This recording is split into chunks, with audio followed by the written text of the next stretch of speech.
श्री गणेशाय नमः श्री ब्रह्मचंद्राय नमः। तदनंतर सारथी सुमंत सौमित्रा प्रती ऋषी भाषित सांगत झाला आनंदित जय ऐकिले पूर्वी ते होते।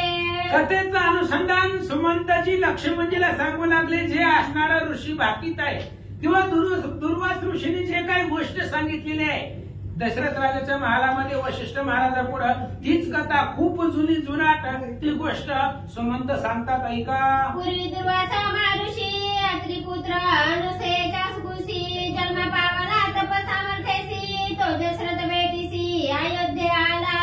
आणि सुमंत सांगू लागले लक्ष्मणा रडू नका दुःख करू नका एक तुम्हाला गोष्ट सांगतो पूर्वी आत्री आणि अनुसया यांचा मुलगा दुर्वास ऋषी आणि एकदा अयोध्येला सहज आलेले होते तेव्हा काय झालं राजा वशिष्ठ सामोरे गेले अति सन्माने दुर्वासा आणले अर्घ्यपाद्यादी के पूजन केले भोजन झाले तयावरी। आणि दुर्वास ऋषी म्हणजे अतिशय रागीट स्वभावाचे ऋषी मंडळी सगळ्या जगताला माहिती होतं म्हणून दुर्वास ऋषी अयोध्येच्या परिसरामध्ये आल्याबरोबर त्यांच्या स्वागतासाठी दशरथ राजा आणि वशिष्ठ महाराज गेले त्यांची पूजा केली मान सन्मान केला त्यांना घरात आणलं। वशिष्ठाचा आश्रम पुढीत तेथे ऋषी वसावयार्थ ठाव दिलेला हर्षयुक्त मुनी समीप राहविला। आणि वशिष्ठ महाराजांचा आश्रम ती एकांत स्थान होता अतिशय पुण्य पावन ते ठिकाण होता म्हणून दुर्वास ऋषी वशिष्ठ महाराजांच्या आश्रमामध्ये राहिले। जो दुर्वासा महामुनी तापसा माझी शिरोमणी जयाच्या शापे शातुर पाणी निज स्त्रियेची दुरावला। आणि असा असणारा दुर्वास ऋषी आहे आणि तो असणारा दुर्वास ऋषी पुण्य पावन आहे ज्याच्या शापामुळे असणारे भगवान श्री रामचंद्र आपल्या पत्नीपासून दुरावले गेले असे असणारी दुर्वास महाराज ती कथा त्यांची कथा तुम्हाला सांगतो ऐका। तो दुर्वास ऋषी वशिष्ठाश्रमी एक वर्षी राहिला सदा दशरथ सूर्यवंशी वशिष्ठ गृहासी पै आला। आणि असा असणारा दुर्वास ऋषी अयोध्येमध्ये राहिलेले होते आणि सहज एकदा वशिष्ठ महाराजांच्या घरी त्यांच्या असणाऱ्या घरी त्यांना भेटीसाठी आलेले होते तेव्हा काय झालं सुमंत सांगतात। श्री गुरुशी नमस्कार केला सवेची दुर्वासा वंदिला दशरथ म्हणे दयाळा कथा एकी सांगीचे। आणि वशिष्ठ महाराजांच्या घरामध्ये दुर्वास ऋषी होते दशरथ राजा भेटीला आले पहिल्यांदा आपले असणारे कुलगुरू वशिष्ठ महाराजांना नमस्कार केला पुन्हा दुर्वास महाराजांना व दशरथ राजांना नमस्कार केला हात जोडले आणि दुर्वास ऋषींना राजा दशरथजी बोलतात ऐका। माझी जी पुत्र संताने तयाची सांगावी लक्षणे तयांच्या आयुष्यात ते घडणे ते वर्तमान सांगावे। आणि दुर्वास ऋषींना त्रिकालाचं ज्ञान होतं म्हणून दशरथ राजांनी विचारलं म्हणले महाराज आमची जी संतती आहे त्या संततीचं पुढचं भविष्य सांगा आमच्या पुत्राची काही चिन्ह सांगा त्यांचं वर्तमान काळ सांगा असं दशरथ राजांनी विचारलं होतं। मध्यानी गेला आदित्य ते समयी कोणी नाही तेथ वशिष्ठ दुर्वासा दशरथ चौथा तेथ आम्ही सारथी। सुमंत सांगतात लक्ष्मणा ही खूप दिवसापूर्वीची गोष्ट आहे तेव्हा एकांत होता दुपारच्या 12 वाजलेल्या होत्या सूर्य मध्यानाला गेलेला होता एकांत स्थळ होतं तिथं कोणी सुद्धा नव्हतं फक्त आम्ही 4 जण होतो वशिष्ठ महाराज दुर्वास ऋषी दशरथ राजा आणि चौथा मी सुमंत त्यावेळेस तिथं होतो। अत्रिपुत्र महर्षी ऐकोनी दशरथ वचनासी होणी आधी संतोषी कथा एक सांगत असे। आणि आत्री ऋषीचे मुलगा असणारे दुर्वास ऋषी अतिशय पुण्यपावन तपस्वी ज्ञानी वरिष्ठ दशरथ राजाचं बोलणं ऐकलं आणि ऐकल्यानंतर ना दुर्वास ऋषीने एक गोष्ट सांगायला सुरुवात केली तीच लक्ष्मणा तुम्हाला सांगतो लक्षपूर्वक ऐका। दुर्वास म्हणे भूपाला प्रौढा प्रबुद्धा धर्मशीला ऐक इतिहास तुझं प्रांजळा एकाळी मी सांगेन। आणि दुर्वास ऋषी दशरथ राजाला सांगू लागले दशरथजी ऐका तुम्हाला एक कथा सांगतो इतिहास सांगतो जो घडून गेलेला आहे आणि ते असणाऱ्या इतिहासाचं लक्षण तुम्हाला मी सांगतो लक्षपूर्वक ऐका। पूर्वी देवा दैत्य युद्धकाळी असुरांशी युद्ध करिता वनमाळी दैत्य पळाले भृगाश्रमाजवळी फुलमेने पाठी घातले। आणि दुर्वास ऋषी सांगू लागले पूर्वी भगवान श्री विष्णू आणि राक्षसांचं युद्ध सुरू होतं आणि युद्धाच्या प्रसंगामध्ये भगवान श्री विष्णू राक्षसांच्या मागे लागलेले होते सगळे असणारे राक्षस भृगु ऋषीच्या आश्रमामध्ये आले तेव्हा भृगु ऋषी तिथं नव्हते, पण त्यांची पत्नी पुलमा होती आणि त्या पुलमीने हे सगळे असणारे राक्षस आपल्या पाठीशी घातले आणि आपल्या आश्रमामध्ये लपवले होते. पुलमेने दैत्य पाठीशी घातले, हे श्री विष्णूसी कळले, करी चक्र घेऊन मारिले, पुलमेसी ते काळी. ह्या पुलमेनं सगळ्या राक्षसांना आपल्या पाठीशी घातलंय, आपल्या आश्रमामध्ये आपल्या घरात लपवलंय. भगवान श्री विष्णूंना कळलं, हातामध्ये सुदर्शन चक्र घेतलं आणि त्या सुदर्शन चक्रानं त्या पुलमीला भृगु ऋषीच्या बायकोला श्री विष्णूंनी मारून टाकलं. शिर तुटोणी पडिले भूमीसी, सवेशी आश्रमाला ऋषी, म्हणे कोणे माझी असी असी आश्रमासी मारिले. आणि त्या पुलमीचं मुंडकं भगवान श्री विष्णूने आपल्या सुदर्शन चक्रानं उडवलं, तिला मारून टाकलं. त्याच्यानंतर ना भृगु ऋषी आपल्या आश्रमामध्ये आल्यानंतर बघितलं तर आपली बायको मेली आहे. मग आपल्या बायकोला कुणी मारलं ही अंतर्ध्यानानं भृगु ऋषी पाहू लागले. ऐसे कृत्य गेला करुणा, तो मनुष्य लोकी जन्मेल जाणा, ऐसा शाप ऋषी देवना, मग ध्यानस्थ पै झाला. आणि असणाऱ्या भृगु ऋषींनी विचार केला, आपल्या असणाऱ्या ध्यानामध्ये आणि विचार केला कुणी ज्याने मारले माझ्या बायकोला कुणीही मारू द्या, त्या असणाऱ्या मारणाऱ्याला मनुष्याचा अवतार मनुष्याचा वेश धारण करावा लागल. नंतर ध्यान आपल्या तपस्याच्यावरती ध्यान आठवलं हृदयामध्ये आणि कुणी मारलं याचा शोध घेऊ लागले. ध्यानी आव्हानुनी मूर्ती, तिने सांगितले तुझी सती, विष्णूने मारिली निश्चिती, चक्रे करुणी ऋषीवर्या.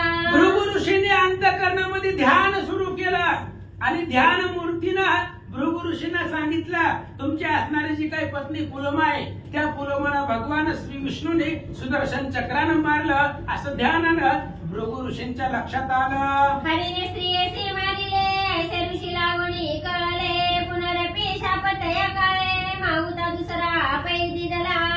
आणि ज्यावेळेस भगवान श्री विष्णूने आपल्या बायकोला मारलंय हे भृगु ऋषींच्या लक्षात आल्याबरोबर पुन्हा लगेच भगवान श्री विष्णूला दुसरा शाप भृगु ऋषींनी दिला.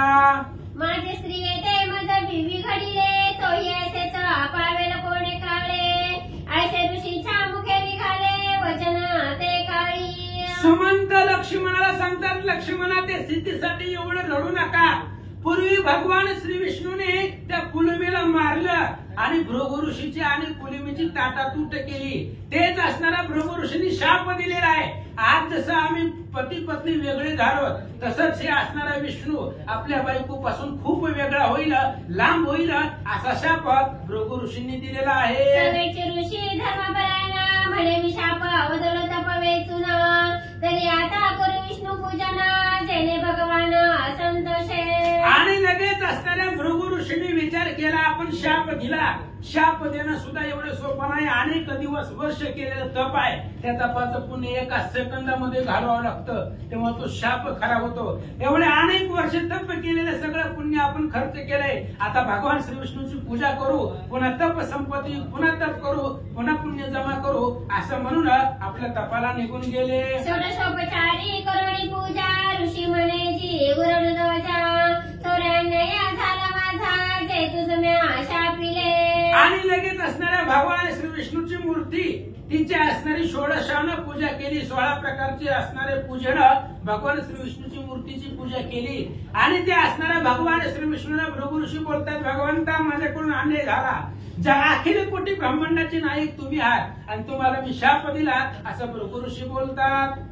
हरी म्हणे भविष्य प्रमाण, ते ऋषीवर्या न चुके जाण, या लागे खे देखील नापण, न व्हावे जी कोणी विशी. भगवान श्री विष्णू सांगू लागले, ऐका महाराज हे सगळं असणारं भविष्य आहे, तुमच्या मुखामधून निघून गेलं, बोलला तुम्ही पण ते आता भोगावंच लागणार आहे.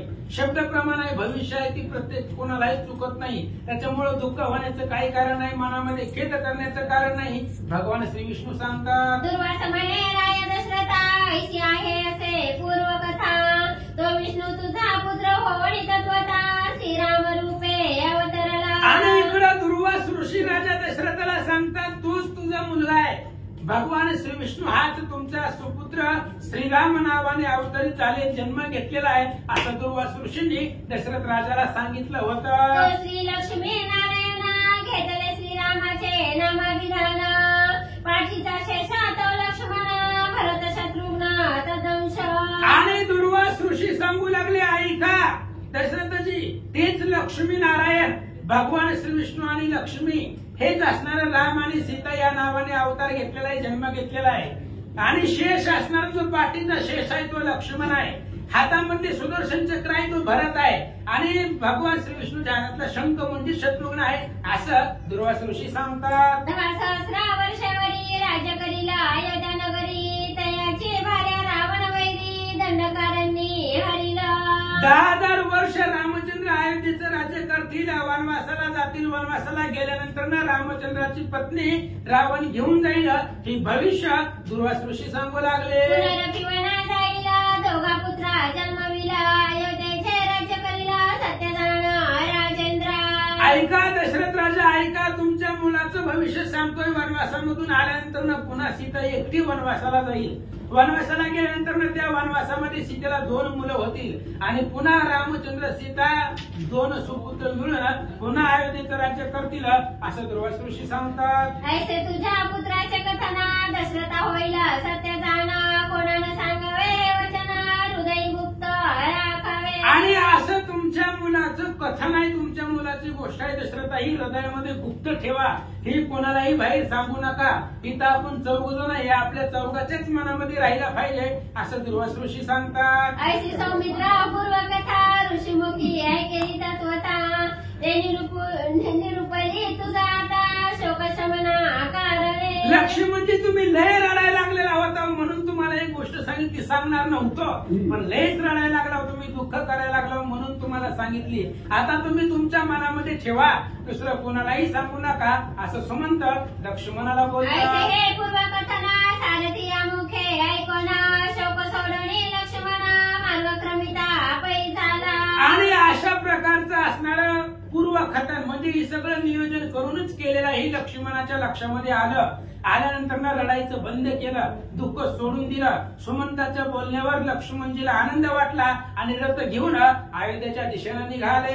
सूर्य गेला अस्तमानी प्राप्त झाली से रजनी केशिन्या नामे नगरी सिरियवनी वस्ती तेथे राहिले. आणि एवढ्या वेळामध्ये सूर्य अस्तमनाला गेला, सूर्य मावळला गेला, अंधार पडला. केशिन्य नावाचं नगर आहे त्या नगरामध्ये आले, तिथं त्या रात्रीचा मुक्काम केला.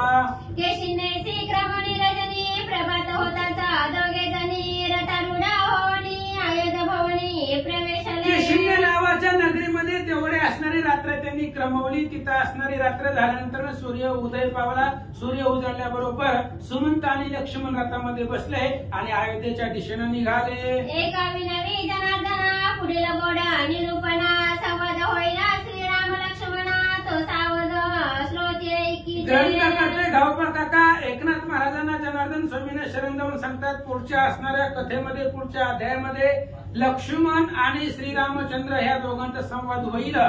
सीतेला सोडून लक्ष्मण जे अयोध्येला जातील, रामचंद्रांना भेटतील, त्यांच्यामध्ये काही काही संवाद होतोय ऐका.